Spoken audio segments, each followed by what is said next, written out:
감사합니다. 이제 우리 성경 말씀을 보시겠는데 구약 성경 시편 90편 1절부터 4절까지 말씀입니다.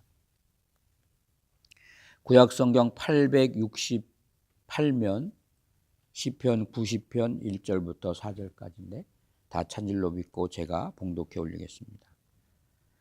주여, 주는 대대 우리의 거처가 되셨나이다. 산이 생기기 전 땅과 세계도 주께서 조성하시기 전 곧 영원부터 영원까지 주는 하나님이시니이다.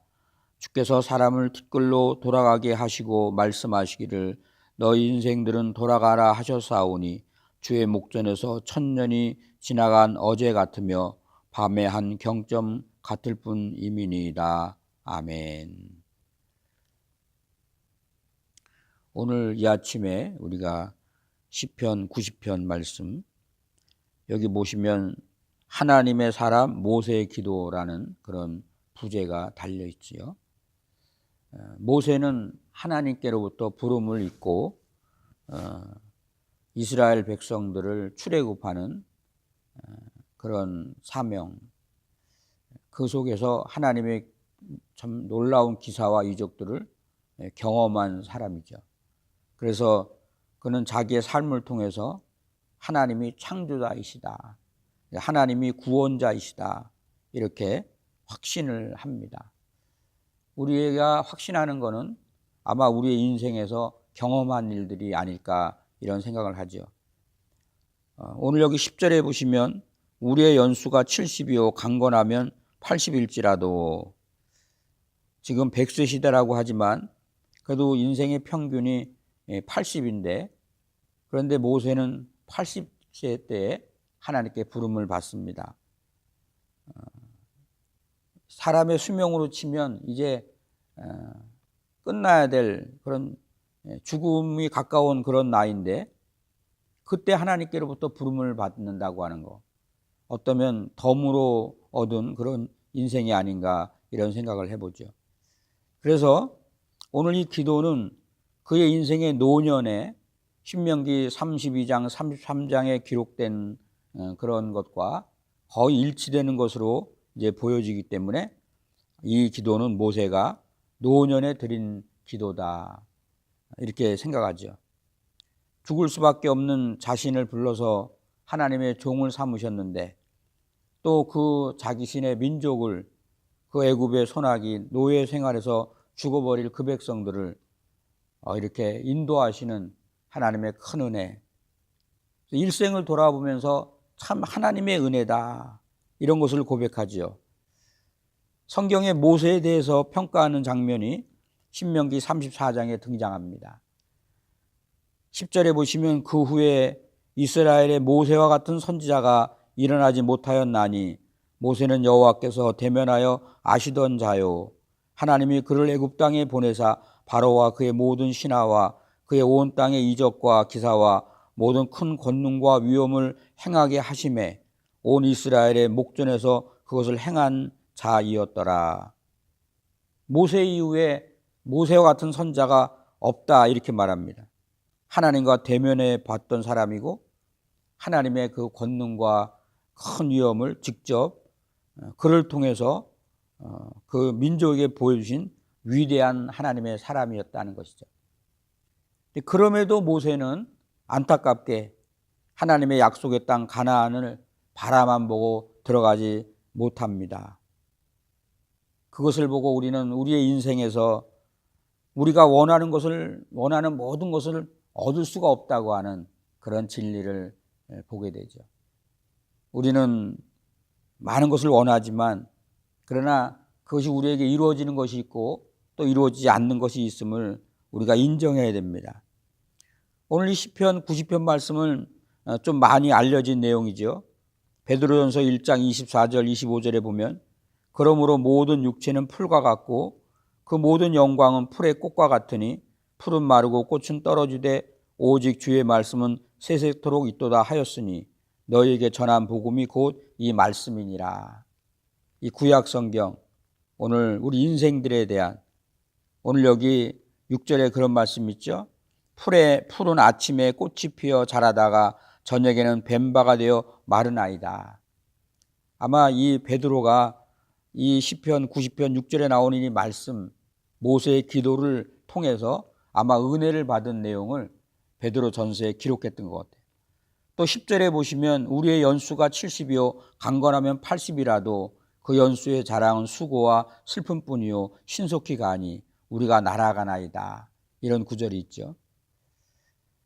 이 시편 90편 말씀은 하나님은 우리의 영원한 안식처다, 우리의 거처다, 우리의 쉼과 우리의 평안이시다. 지금 그런 이야기를 하는 겁니다.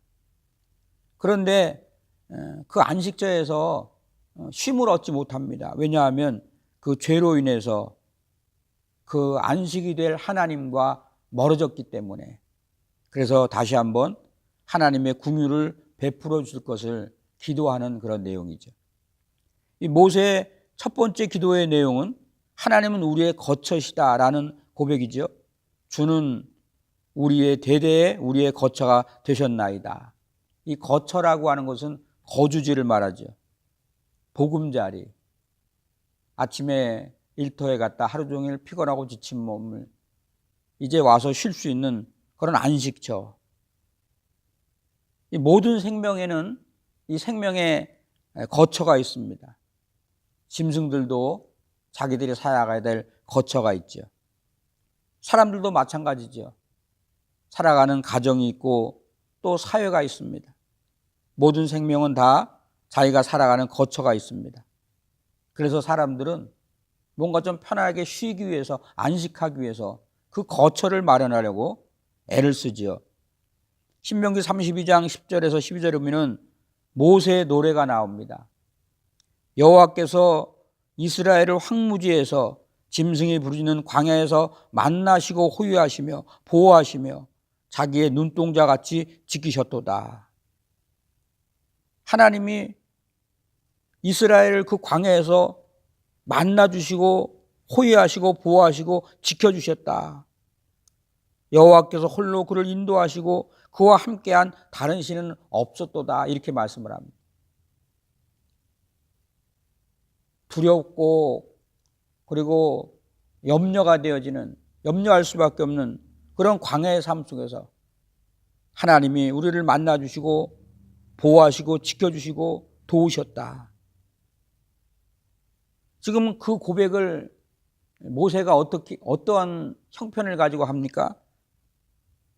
그 백성들 인도하시는 삶 가운데 그 뜨거운 광야의 태양빛에 구름 기둥으로 그들에게 쉴 곳을 만들어 주시고 또 짐승이 참 울고 그 추위에 떨 수밖에 없는 그 삶 속에 불기둥으로 단순히 그 불의 어떤 온기를 말하는 것보다 지금 하나님이 함께 하시는 것을 지금 말씀하는 거죠. 그래서 구름 기둥이 움직이거나 불 기둥이 움직이면 그들은 텐트를 이제 정리하고 또 움직이고 머무르는 그런 것들. 그래서 비록 광야의 삶이지만 항상 하나님의 임재하시는 구름 기둥과 불 기둥을 보면서 지금 하나님이 우리와 함께 하시는구나. 지금 그런 이야기를 하는 거죠. 하나님이 우리와 함께 하신다. 우리를 보호하시고 인도하시고 또 우리를 지켜주신다. 그러면서 모세는 그것이 지금 그 광야의 삶을 살았던 그 출애굽 때 그 이스라엘 사람들에게만 해당하는 것이 아니라 지금 대대에, 즉 모든 세대에 걸쳐서 우리 세대, 그 이전 세대, 그리고 앞으로 주님이 오시는 그날까지 하나님의 택함받은 모든 그런 하나님의 백성들의 그런 삶 속에 하나님은 하나님의 백성들의 그 참된 쉼과 안식처가 되어줄 것이다. 그렇게 말씀을 하는 거죠. 그리고 모세는 이렇게 말합니다. 주여 주는 대대 우리의 거처가 되어 주시옵소서가 아니라 되어 주셨나이다. 되었다고 하는 거예요. 경험적으로 알았다고 하는 거죠. 모세의 인생은 참 굉장히 파란만장하죠. 애굽의 왕의 그 공주의 아들로서 왕궁에서 자랍니다. 왕궁의 그런 모든 부유함을 그는 경험했지만 내가 왕궁에 있을 때가 좋았습니다 이렇게 말하지 않죠. 또 반면에 미디안에 도망가서 그 광야에서 이드로의 양무리를 치면서 거기서 살아가는 동안 그때 참 나에게 쉼이 있었습니다 그런 말을 하지 않습니다. 40년 동안 사명 안에서 하나님의 백성들과 함께 그 광야의 길을 갔지만 그러나 그 광야에서 하나님이 함께 하신 바로 구름 기둥과 불 기둥으로 임재하신 그 하나님의 인도하심을 보면서 하나님이 나의 거처가 됐습니다 이렇게 말합니다. 그래서 신명기 33장 29절에 보면 모세가 이렇게 말합니다. 이스라엘이여 너는 행복자로다. 여호와의 구원을 너같이 얻은 백성이 누구뇨? 그는 너를 돕는 방패요 너의 영광의 칼이시로다. 내 대적이 내게 복종하리니 내가 그들을 높은 곳에 밟으리로다. 또 모세가 이제 느보산에서 하나님의 약속한 그 가나안 땅을 바라보면서 하나님의 부르심을 받기 전에 이스라엘을 축복하는 그런 신명기 33장 27절 말씀은 영원하신 하나님이 내 처소가 되리니 그의 영원하신 팔이 내 아래에 있도다. 그가 내 앞에서 내 대적을 쫓으시며 멸하라 하시도다. 하나님이 처소가 되신다고 합니다. 또 민수기 24장 5절에 보면 야곱이여 내 장막들이 이스라엘이여 내 거처들이 어찌 그리 아름다운고. 오늘 우리가 읽지는 않았지만 시편 91편 9절에 보면 내가 말하기를 여호와는 나의 피난처시라 하고 지존자를 너의 거처로 삼았으므로 화가 내게 미치지 못하며 재앙이 내 장막에 가까이 오지 못하리니 이렇게 고백합니다. 그런데 문제는 우리가 사는 이 세상이 영원한 거처가 아니라는 거죠. 그래서 히브리서 13장 14절에 보면은 우리가 여기에는 영원한 도성이 없으므로 장차 올 것을 찾나니 이런 말씀을 합니다. 이 세상은 우리들의 영원히 거할 거처가 아니라고 하는 거죠. 오직 하나님만이 우리의 영원한 안식처, 우리의 거할 거처가 되신다. 그래서 예수님께서도 요한복음 14장 2절 3절에 너희는 마음에 근심하지 말라. 하나님을 믿으니 또 나를 믿으라. 내 아버지 집에 거할 것이 많도다. 그렇지 않으면 너희에게 일렀으리라. 내가 너희를 위하여 처소를 예비하러 가노라. 가서 너희를 위하여 처소를 예비하면 내가 다시 와서 너희를 내게로 영접하여 나 있는 곳에 너희도 있게 하리라. 그렇게 말씀하죠. 처소를 예비하는 거예요. 예수님이 영원한 영원 가운데 거하시면서 우리를 위해서 영원한 처소를 준비하신다. 이 처소라고 하는 것은 글자 그대로 거주지죠. 그래서 살아가는 겁니다. 거기서 생활하고 거기서 교제하고 그게 바로 처소의 개념인데 그래서 요한계시록 3장 20절에 보면 볼지어다 내가 문 밖에 서서 두드리노니 누구든지 내 음성을 듣고 문을 열면 내가 그에게 들어가 그와 더불어 먹고 그는 나와 더불어 먹으리라. 이런 말씀을 하죠. 우리가 하나님과 함께 살면서 동거하는 거죠. 교통하는 거죠. 연합하는 거. 바로 이것이 처소의 의미입니다. 하나님은 사람이 아니기 때문에 인생이 아니기 때문에 사람처럼 건물이나 공간이 필요하지 않죠. 하나님은 영이시기 때문에. 하나님은 건물이 필요한 게 아닙니다. 그럼에도 불구하고 하나님은 하나님의 택한 백성들과 교제하기를 원하죠. 그래서 교제하기를 원하는데 그 교제가 어디서 이루어지느냐? 어떤 그런 가정이라면 그 집에서 이루어지는 것이고 그리고 어떤 성도들의 모임이라면 교회에서 이루어진 것처럼 하나님은 우리 안에서 거하시기를 원하죠. 교제하시기를 원합니다. 그래서 너희 몸이 하나님의 성전인지 알지 못하느냐. 하나님이 성도의 몸을 성전 삼아서 교제하기를 원하는 거예요. 이 교제가 있을 때 생명의 역사가 나타납니다. 교제가 끊어지면 생명이 끊어지는 겁니다. 우리가 지금 숨을 쉬고 살아가죠. 눈에 보이지 않지만 우리 속에서 모든 것이 다 이렇게 연결되어집니다. 어느 하나라도 끊어지면 그 끊어진 것은 이미 죽는 거예요. 심장에서부터 머리털에서부터 발끝까지 다 연결되어 있는 겁니다. 창세기 2장 17절에 보니까 범죄하기 전에 하나님이 아담에게 말씀하죠. 내가 이것을 먹는 날에는 정령 죽으리라. 이 죽으리라고 하는 것이 뭡니까? 교통이 끊어진다고 하는 거예요. 그래서 그 하나님의 명령을 어기고 아담과 하와가 그 먹지 말라는 선악을 알게 하는 나무의 과실을 먹음으로 말미암아 그 교제가 끊어진 겁니다. 끊어졌다. 죽었다는 거죠. 오늘 우리는 아담 시대에는 살지 않지만 하나님과 우리의 관계를 끊어지게 만드는 것이 뭐냐? 그 죄라고 하는 거죠. 그래서 죄의 싹은 사망이다 이렇게 말합니다. 여호와의 손이 짧아서 구원치 못함이 아니요 너와 내 사이에 죄가 가로막기 때문이다. 로마서 6장 23절에 죄의 싹은 사망이요 하나님의 은사는 그리스도 예수 우리 주 안에 있는 영생이니라.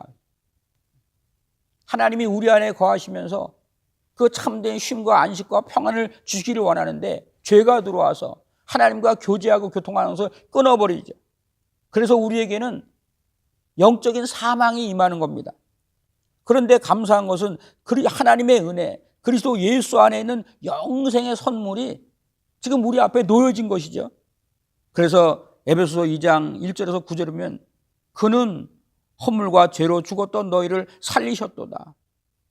허물로 죽은 우리를 그리스도와 함께 살리셨고 또 함께 일으키사 그리스도 예수 안에서 함께 하늘에 앉히셨으니 너희는 그 은혜를 인하여 믿음으로 말미암아 구원을 받았으니 이것이 너희에게서 난 것이 아니요 하나님의 선물이다. 그렇게 말합니다. 또 에베소서 2장 12절에서 18절에 보면 그때에 너희는 그리스도 밖에 있었고 우리가 죄를 범하면 그리스도 밖에 있는 거예요. 교제가 끊어지는 겁니다. 교제가 끊어지면 죽는 거죠. 이스라엘 나라 밖의 사람이라 약속의 언약들에 대해서는 외인이요 세상에는 소망이 없고 하나님도 없는 자였더니 그랬다는 거죠. 그런데 이제는 전에 멀리 있던 너희가 그리스도 예수 안에서 그리스도의 피로 가까웠느니라. 그는 우리의 화평이신지라 둘로 하나를 만드사 원수된 것 곧 중간에 막힌 담을 자기의 육체로 허시고 또 십자가로 이 둘을 한 몸으로 하나님과 화목하게 하려 하심이라. 원수된 것을 십자가로 소멸하시고 주님이 십자가에서 죄로 말미암아 하나님과의 관계가 끊어서 영적으로 죽었던 우리를 그 십자가에서 다시 화목케 하셨다. 지금 그런 얘기를 하는 거죠. 그래서 그리스도야말로 하나님의 생명이 우리에게 들어오는 그런 통로라고 하는 겁니다. 그래서 그리스도 이름 외에는 구원받을 만한 이름을 준 적이 없다. 이렇게 말씀하는 거죠. 우리에게 왜 거처가 필요한가? 그 안에서 교제하기 위해서 하나님의 생명을 누리기 위해서 우리에게 거처가 필요한 것이죠. 우리가 하나님의 생명을 누릴 거처는 바로 그리스도 예수 안이라고 하는 겁니다. 그리스도 예수 안. 그래서 그 그리스도 예수 안에서 참된 생명과 평안과 위로와 쉼이 있다. 오늘 우리가 이것을 알아야 돼요. 그래서 예수를 떠나면 요한복음 15장의 말씀처럼 포도나무가 가지가 그 포도나무에 붙어 있을 때 열매를 맺는 것이지 그 가지가 나무에 붙어 있지 않으면 말라져 밖에 버려 사람에게 밟힐 것이다. 열매를 맺지 못한다는 거예요. 하나님이 기뻐하실 성령의 열매는 우리가 그리스도 예수 안에 있을 때만 맺어진다고 하는 것이죠. 그리고 감사한 것은 오늘 우리에게 그런 생명의 열매, 생명의 은혜를 공급하시고 우리에게 참된 쉼과 평안과 안식을 주시는 우리의 거처가 되시는 그런 하나님이 바로 영원한 하나님이라고 하는 거죠. 2절 말씀에 보니까 산이 생기기 전 땅과 세계도 주께서 조성하시기 전 곧 영원부터 영원까지 주는 하나님이시니라. 잠시 잠깐 한두 번 그냥 그런 교제하는 것이 아니라 영원히 교통하신다. 하나님은 언제부터 하나님이셨는가?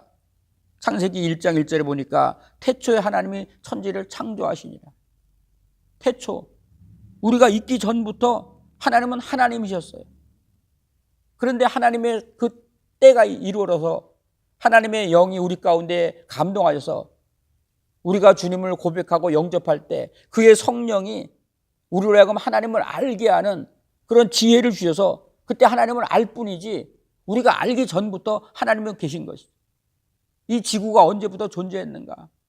사람들은 뭐 수억 년, 수십억 년이라고 그러는데 그냥 그건 우리의 추측이고 어쨌든 우리가 있기 전부터 이 세상이 존재했던 것처럼 바로 하나님은 우리가 있기 전부터 바로 이 말씀이 바로 성경과 기독교의 이 정말 근본이죠.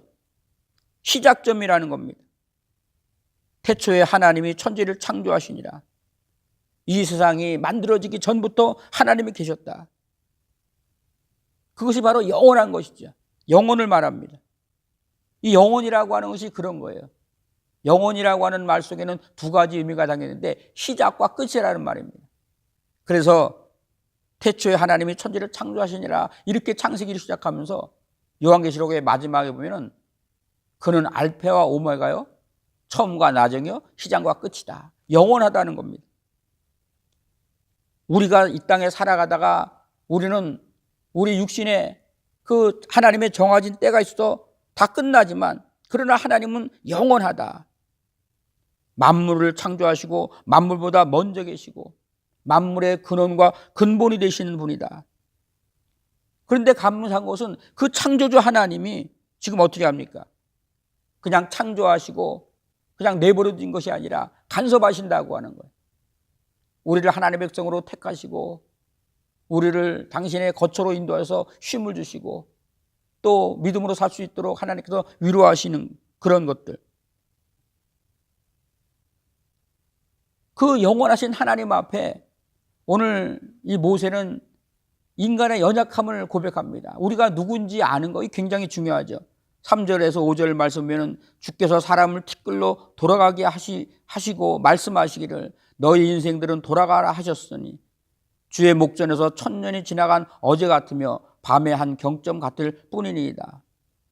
영원하신 하나님이 영원하다고 하는 말은 시간적인 개념으로도 영원하지만 창조주 바로 전능하시다고 하는 거죠. 그 하나님이 인생에게 돌아가라 말씀하시는 그 순간 인생은 아침에 피었다가 저녁에 시들어버리는 풀처럼 한순간에 돌아갈 수밖에 없죠. 우리가 볼 때는 참 오래 사는 것 같죠. 앞으로 살 날이 많을 것 같습니다만은 그러나 그 하나님의 말씀 앞에 인생은 한순간밖에 안 된다고 하는 것이죠. 주님이 돌아가라 명령하시는 그 순간 흙으로 짐을 받은 우리 육신은 흙으로 돌아가는 것이고 우리 속에 하나님의 부으신 생명은 바로 그 하나님의 품으로 돌아가는 것이다. 그래서 신은 그 앞에 돌아간다. 이런 말씀이 바로 하나님의 영은 하나님 앞에 간다. 이런 말씀하는 거죠. 영원하신 하나님 앞에 한순간밖에 살 수 없는 그런 연약한 인생들. 그렇기 때문에 인생들은 하나님 앞에 겸손해야 됩니다. 영원히 살 것처럼 자기가 모두 할 수 있는 것처럼 그런 것은 어리석은 인생들의 모습이지. 그런데 이 연약하고 정말 한 폭의 풀처럼 하루아침 잠깐 있다 없어질 그런 안개처럼 그런 연약한 인생들을 살아가는 이 사람들이 하나님 앞에 끊임없이 불순종하고 패역한 일을 하는, 오늘 이 시대도 그렇지 않습니까? 이 세상에 이루어지는 일을 보면 정말 얼마나 참 가슴 아픈지 모르겠어요. 하나님, 이 영원하신 하나님 앞에 이 유한한 존재인 이스라엘 백성들도 주님의 그 가슴 아프게 한 그런 일을 지금 이렇게 생각하는 거예요. 하나님의 은혜로 되어졌다 그것을 보지만 40년 동안 모세가 이스라엘을 지도자로서 그 백성들을 광야에서 가나안까지 인도하는 삶 속에 그 패역한 모습들을 얼마나 많이 보는지 몰라요. 그래서 그거를 보면서 지금 한탄하는 겁니다. 7절 말씀해 보니까 우리는 주의 노에 소멸되며 주의 분내심에 놀라나이다. 주께서 우리의 죄악을 주의 앞에 놓으시며 우리의 은밀한 죄를 주의 얼굴빛 가운데 두셨사오니. 주님이 우리의 죄를 그 죄값대로 갚으시면 구원받을 자가 아무도 없다는 그런 말이죠. 광야에서 셀 수 없이 반역하고 불순종했던 그런 이스라엘 백성들의 모습을 보면서 지금 그런 고백을 하면 주님은 우리의 죄를 그 죄대로 징벌하시면 주님 앞에 설 수 있는 자가 아무도 없습니다. 그러니까 우리를 불쌍히 여겨 주시옵소서. 뭐 그런 고백이 되겠죠. 그러면서 특별히 우리가 많이 인용하는 10절 말씀에 보니까 우리의 연수가 70이요 강건하면 80일지라도 그 연수의 자랑은 수고와 슬픔뿐이요 신속히가 아니 우리가 날아가나이다. 인생이 그렇다는 겁니다. 죄악과 불종의 삶을 주 앞에서 성찰하는, 열심히 살았다고는 살았지만 돌이켜보니까 참 슬픔과 수고밖에 없다. 그렇다면 우리가 무엇을 해야 되느냐? 그래서 그 다음에 나오는 12절 말씀에 우리에게 우리 날 계수함을 가르치사 지혜로운 마음을 얻게 하옵소서. 우리의 남은 인생이 얼마나 될지를 헤아려 봐라. 그래서 지금까지는 수고와 슬픔 가운데 살았을지라도 앞으로의 남은 인생을 감사함으로 기쁨으로 주님이 기뻐하시는 그런 뜻과 목적을 쫓아 살아갈 수 있는 지혜를 달라. 지금 그런 얘기죠. 모세의 기도뿐만 아니라 오늘 이 시대를 사는 우리들의 기도가 아니겠는가. 자기의 인생이 얼마 남았는지를 구체적으로 생각해보는 그런 사람이라면 시간을 함부로 낭비하지 않겠죠. 얼마 남지 않은 인생, 미움과 원망과 질투와 욕심 그런 것에 낭비하면서 아마 살지 않을 겁니다. 영원하신 주님의 심판대 앞에 설 날이 얼마 남지 않았다는 것을 우리가 인식한다면 세상의 헛된 영광과 명예와 자랑과 욕심을 따라 살아가지 않고 오직 하나님의 뜻을 쫓아 베풀고 섬기면서 주님의 의와 영광을 쫓아 살아가지 않겠는가. 모세의 기도가 그거죠. 주님 우리에게 내게 남은 날이 얼마인지 깨달아 알 수 있는 지혜를 주셨소서. 그래서 헛된 것에 우리의 인생을 허비하는 그런 어리석은 삶을 살지 않게 하옵소서. 이게 우리의 기도가 되어야 됩니다. 또 주의 은총을 기도하죠. 14절에 보니까 아침에 주의 인자로 우리를 만족하게 하사 우리 평생에 즐겁고 기쁘게 하소서. 단순히 주님은 우리를 통해서 영광을 받을 뿐만 아니라 우리에게 기쁨과 그런 즐거움을 주시는 분이라고 하는 거죠. 우리 인생을 살아가면서 사실 그런 게 있습니다. 예수를 믿는 것이 찬송가 우리 찬송 그런 찬송을 부르지만 십자가 짐 같은 고생이나 늘 십자가 짐 같은 고생만 있으면요 예수 못 믿습니다. 예수 믿는 것이 때때로 십자가 짐 같은 그런 고난이지만 그 고난 속에서 세상이 주지 못하는 놀라운 평강과 은혜가 있기 때문에 예수 믿는 거지요. 하늘에 소망이 있고 그래서 주님이 우리에게 감사와 기쁨으로 살아갈 수 있는 힘을 공급해 달라는 거예요. 아침에 주의 인자로 우리가 피곤하고 지친 하루 종일 피곤하고 지친 육신을 집에 와서 쉬면은 아침에 새 힘을 공급받는 것처럼 주님 안에 거하면요 그런 새 힘을 공급받는다는 겁니다. 주님 안에 거하면 아침마다 주님의 사랑으로 우리를 기쁘게 하시고 감사하게 하시고 즐거워하게 하옵소서. 오늘 이렇게 구하는 이 주의 백성들의 기도를 주님이 들으시고 주 없이 살아가는 인생은 수고와 슬픔뿐이지만 주와 함께 그런 위로와 소망과 기쁨과 감사함을 누리며 살아간다고 하는 것. 오늘 시편 90편에서 모세가 하나님께 드렸던 이 고백의 기도, 우리에게 우리의 인생의 그 남은 때를 깨달아 알 수 있는 지혜, 우리에게 참된 평안과 위로와 그 쉼이 되시는 우리의 거처가 되시는 주님 안에서 새 힘과 기쁨과 은혜를 공급받는 그런 기도, 하나님의 그 도우심을 얻는 우리 모두가 되기를 소원합니다. 기도하겠습니다. 하나님 아버지 감사합니다. 영원하신 하나님, 창조주신 하나님, 그리고 우리에게 참된 평안과 쉼과 그리고 안식이 되시는 하나님, 이 세상의 삶은 수고와 슬픔뿐인 이 세상의 삶, 그러나 주님 안에서 참된 위로와 평안이 있음을 압니다. 무엇보다 우리의 남은 삶을 계수할 수 있는 지혜를 주셔서 주님의 기뻐하시는 그 뜻과 은혜를 입어 살게 하시고 또 주 안에서 공급하시는 그런 위로와 능력과 그리고 놀라운 은혜가 오늘 하나님의 은혜 안에서 또 감사하며 또 그 은혜를 소망하는 모든 살아가는 성도들의 삶을 통하여 영광을 받아 주시옵소서. 존귀하신 주 예수 그리스도의 이름으로 기도 올리옵나이다. 아멘.